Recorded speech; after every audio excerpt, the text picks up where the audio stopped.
3 dalykai, kurių moteris virš 30 niekada neturėtų dėvėti. Šviesūs sportbačiai, rožiniai drabužiai ir aptempti džinsai. Ne. Visiems, hi, aš esu Viktorija ir welcome back į mano kanalą, kur mes leidžiam laiką su Tolku. Šiandien noriu aptarti tokią temą, kuri labai dažnai pasitaiko internete ir skirtingose moteriškose žurnaluose, kur sakoma, ką moteris virš 30 ar virš 40 ar virš 50 turi rengtis, ko ji niekada negali dėvėti, kas moterį sendina, kas moterį jaunina, kodėl moteris neturėtų jaunintis, ko aš visiškai nesuprantu, nes aš, pavyzdžiui, nesuprantu, kaip moteris užsidėjus sportbačius jauninasi, nes sportinė avalynė tai yra tiesiog avalynė, kuri skirta tam tikram laikui, tai yra laisvalaikiui. Moteris virš 50 neturėtų dėvėti džinsų, nes jie atrodo kvailai, jį jauninasi.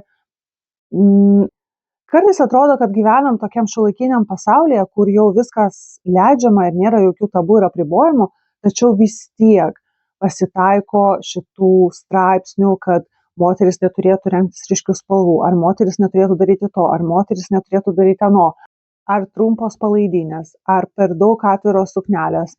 To negalima rengtis dėl to, kad tu maždaug rodai savo raukšles, tu rodai savo nudrybusią odą, nenešiok trumpo sijono, tu rodai savo venas ant kojų. Surprise, surprise, aš turiu venas ant rankų, man gal visą laiką vaikščioti su pirštinėm dėl jūsų patogumo. Arba nenešiok trumpų palaidinių dėl to, kad rodai savo nudrybusią, susiraukšlėjusią odą ant pilvo.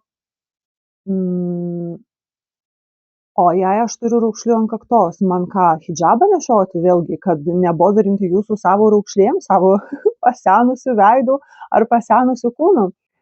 Instagrame seku tokią vieną dailininkę, kuri daro daug socialinių paveiksliukų ir neseniai man kaip tik pasitaikė vienas, kur palyginamas kaip vyras, kai jis rengiasi šiuolaikiškai, jaunatviškai ir moteris, kuri rengiasi šiuolaikiškai, jaunatviškai, šiuo atveju yra labai skirtinga visuomenės reakcija, nes vyras dažniausiai būna padrąsinamas, sakoma, koks jisai jaunatviškas, koks jisai kietas ir stilingas. Tuo tarpu, kai tokio pat amžiaus moteris rengiasi šiuolaikiškai ir kažkaip labiau ryškiau, atviriau, reakcija gali būti visai kitokia. Žmonės pradeda sakyti, kad ji yra apgailėtina, kad ji per daug stengiasi, kad jau turėtų rengtis pagal savo amžių. Ir visą laiką yra įdomus klausimas, o kas tas pagal savo amžių? Argi rūbai turi amžių? Pavyzdžiui, labai daug žmonių stilistų gyrė šiuolaikinį Bredo Pitto stilių, kuris yra labai ryškus, labai jaunatviškas, šiuolaikiškas. Ir aš čia, aišku, priseksiu paveiksliukus, kaip jisai pastaruoju metu rengiasi ir kaip atrodo jo street stylai. Aš asmeniškai galiu pasakyti, kad man labiau patinka 90-ųjų Bredo Pitto stilius ir, tarkim, kaip žmogus nori, jeigu tik tai jam komfortiška, jeigu jam patogu, jeigu jam patinka, kaip jis atrodo, laimės jam. Bet aš asmeniškai matau, kad tai yra ne mano, tarkim, skonio drabužiai, bet kritikuoti kažko aš irgi nekritikuosiu. Jeigu žmogus nori, jis gali taip rengtis.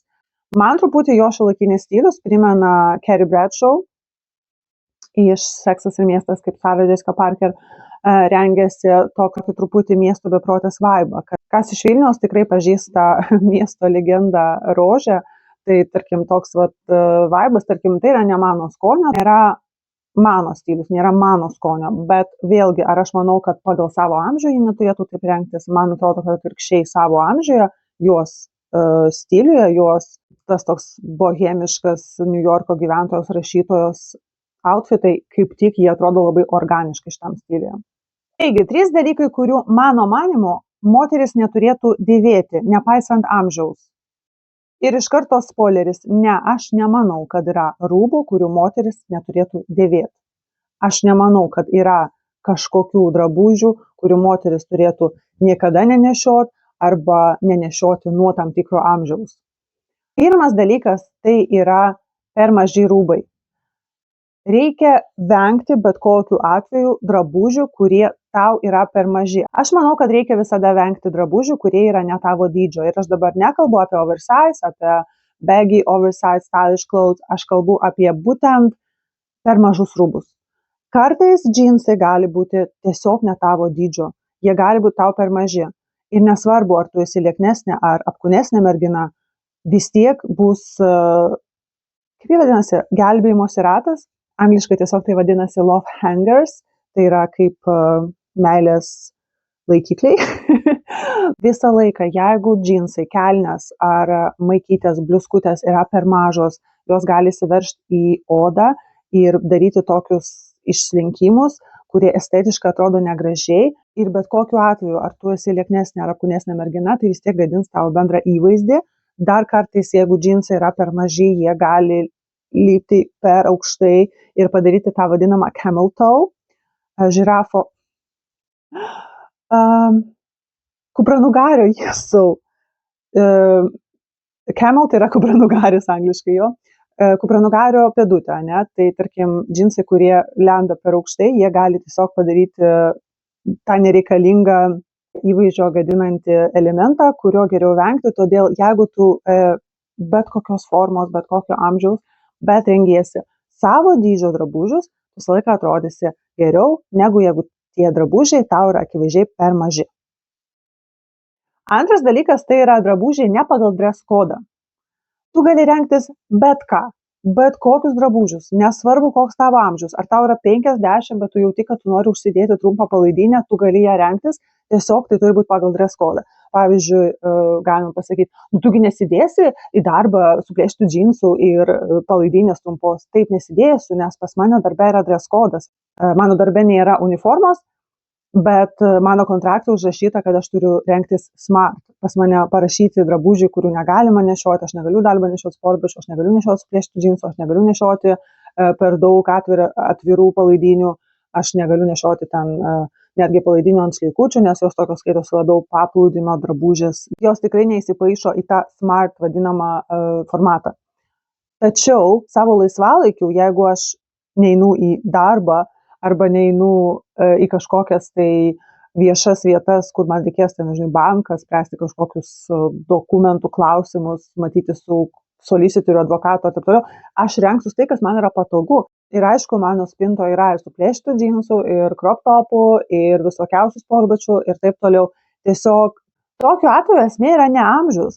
Jeigu net mergina yra jauna, jeigu yra 20 metų, bet ji į netinkamą aplinką ateis su pležiniais džinsiniais šortais, jie atrodys kvailokai. Tu visą laiką atrodysi geriau, jeigu tiesiog rengiesi pagal situaciją. Ir aš turiu omeny, kad tu tikrai nesidėsi pležinių šortų į darbą ir tu nesidėsi vakarinės suknelės į sporto klubą. O visais kitais atvejais tu gali rengtis, ką tu nori ir kas tau patogu. Trečias dalykas yra per daug sunkus makiažas. Kalbant apie makiažą, aš turiu omeny ne spalvas. Jeigu norisi ryškesnių spalvų, vis tiek galima jas naudoti. Tai yra tavo self-expression, tai yra tavo, kaip tu jauti save, kaip tu vaibini, kaip tu nori dažytis, čia yra tavo pasirinkimas. Aš turiu omeny, kad reikia taisyklingai rinktis tekstūras.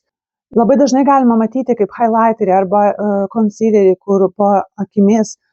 Ir aš nelabai žinau, ar čia yra dėl to, kad buvo blogai sudrėkinta oda prieš naudojant šitą produktą, ar dėl to, kad pačio produkto tekstūra netinka šitai odai ir gaunasi toks sausas paviršius ir net ant jaunos odos iš karto matosi visi nelygumai ir mažos raukšlelės. Ir tokiu atveju, tarkim, kartais gali būti, kad mergina turi visai neblogą odą, bet kažkaip tas visas produktas kažkaip susigula į visas tas raukšlelės ir išryškina jas ir tu automatiškai tiesiog atrodai senesnis ir kažkaip atrodo tas makiažas apsunkina visą tavo veidą.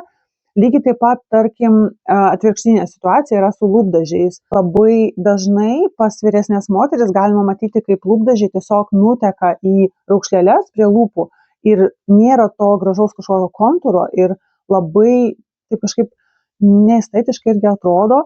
Todėl aš manau, aš kažkaip rekomenduočiau vis dėlto naudojant produktus po akimis ar ant odos, nenaudoti tų, kurie kažkaip sausina odą, kurie susigula ir sukrenta į raukšlelės, išryškina visą odos tekstūrą, o ant lūpų nenaudoti kažko per daug skysto, kas iš karto teka į raukšlelės aplink lūpas ir galbūt kažkaip išmokti naudoti ten tą sausą pieštuką aplink kontūrą, paskui lūpdažį, kuris nenutekėtų.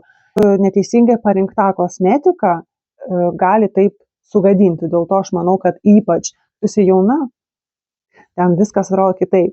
Bet ypač su amžium reikia daugiau skirti dėmesio tam, kokia kosmetika geriau iš tikrųjų tinka tavo odai ir daro visą tą tokį įvaizdį pull together, pasitempus. Taigi, va tokiais patarimais aš norėjau pasidalinti šiandien.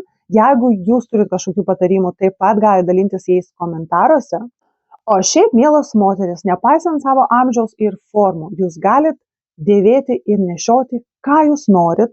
Ir vienintelis dalykas, kurio jūs iš tikrųjų niekada neturėtumėt nešiot, tai yra svetimos nuomonės krūvis ant jūsų pečių.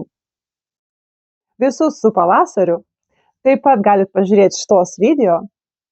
Nepamirškit spaust patinka, tai yra nemokama ir jums nesunku, ir man malonu. Visiems bye!